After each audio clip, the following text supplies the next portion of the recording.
யார் விட்ட சாபம் பலிக்கும் தெரியுமா? சாபங்கள் என்பது வெறும் வார்த்தைகள் அல்ல. ஒருவரின் ஆழ்மனதிலிருந்து வேதனைகளால் வெளிப்படக்கூடிய அதிர்வுகள் தான் சாபம். ஆனால் எல்லோர் விடும் சாபமும் பலிக்காது. குறிப்பிட்ட சிலர் விடும் சாபம் மட்டுமே பலிக்கும். மனம் நொந்து ஒரு மனிதர் அநியாயத்தை எதிர்த்து நின்று ஜெயிக்க முடியாத ஒரு ஜீவன் விடும் சாபம் பலிக்கும். அதனால் வயதில் சிறியவர்கள் என்று துச்சமாக நினைத்து பிள்ளைகள், மகள்கள், மருமகள்கள் வாயில் விழாதீர்கள். உங்களுக்கு கீழே வேலை செய்பவர்களின் வாயில் விழாதீர்கள். அவர்களால் உங்களை எதிர்த்து ஜெயிக்க முடியாதுதான். ஆனால் மனம் நொந்து அவர்கள் விடும் சாபம் கடைசியில் கட்டாயம் பலித்துவிடும். சிறு வயதிலிருந்து தன்னை வளர்த்த இரத்த சொந்தங்களை அவமானப்படுத்தினால் அவர்கள் மனவேதனை அடையும் போது அது சாபமாக மாறிவிடும்.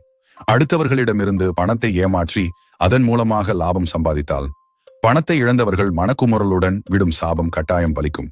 ஒருவர் உண்மையாக மற்றவர்களிடம் நடந்து கொள்ளும் போது அடுத்தவர்கள் அவ்வாறு இல்லாமல் போனால் அந்த நபர் மனம் நொந்து போய்விடும் சாபம் நிச்சயம் பலிக்கும். கணவன் மனைவி இருவரும் நன்றாக வாழ்ந்து இவர்களில் யாரேனும் ஒருவர் திடீரென்று பணத்திற்காகவோ வசதிக்காகவோ அவரை ஏமாற்றிவிட்டு வேறு நபரிடம் செல்லும் போது அந்த நபர் மனம் நொந்து கொடுக்கும் சாபம் கட்டாயம் பலிக்கும்.